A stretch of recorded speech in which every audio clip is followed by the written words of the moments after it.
Nabi sallallahu alaihi wasallam pesan kepada kita. Nabi pernah beritahu kepada para sahabat dalam satu hadis yang mafhumnya, kata Nabi sallallahu alaihi wasallam, taharrau lailatul qadr. Nabi suruh kita cari lailatul qadr. Nak dapat sebab ada ayat Quran dalam surah yang kamu selalu baca, a'udzubillahi minasyaitonirrajim, bismillahirrahmanirrahim, inna anzalnahu fi lailatul qadr wa ma adraka ma lailatul qadr lailatul qadri khairun min alf syahr tanazzalul malaikatu war-ruhu fiha bi'izni rabbihim min kulli amr salamun hiya hatta matla'il fajr. Sadaqallahul azim. Nabi, satu hadis yang diriwayatkan daripada Aisyah radhiyallahu anha yang mafhumnya, Nabi bila masuk 10 malam terakhir ni, Nabi fokus kepada ibadah malam.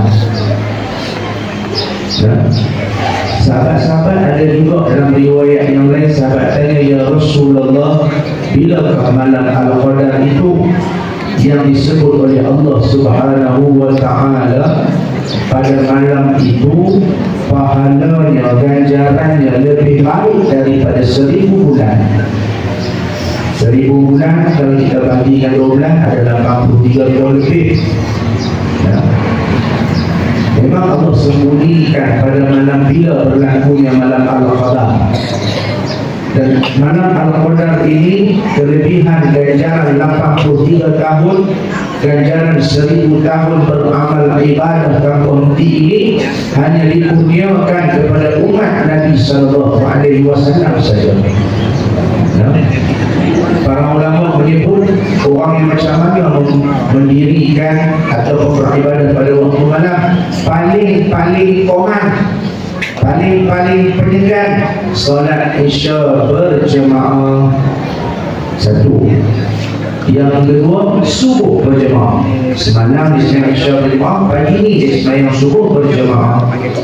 Okey, ajak kalau tak ada pergi masjid, tak ada pergi solat, ajak mak kita, ayah kita untuk solat berjemaah di rumah.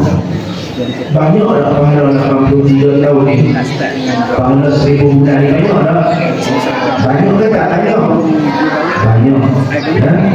Ada juga dalam riwayat yang lain, Nabi sebut cari pada malam-malam ganjil. Ada riwayat sebut cari malam 21, malam 23, malam 27, malam 29. Semua itu ialah malam-malam ganjil dalam bulan Ramadan.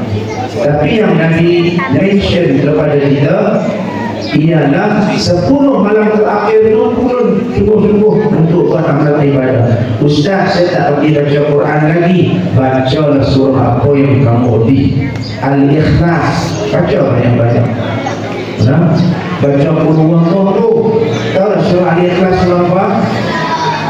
Yang Qul Huwallahu Ahad, bukan itu. Baca yang tu.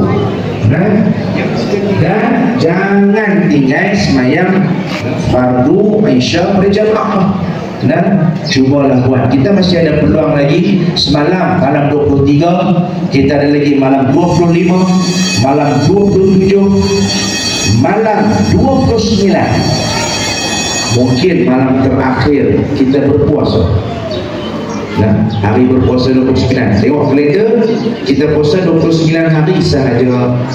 Tapi kalau petang tu dia potong nak bulan, bila masuk waktu maghrib dia akan potong sebab daripada semua pusat yang ahli falak buat kopong dia tengok ni, hak lain semua tak nampak, satu yang nampak. Ayo, satu je nampak.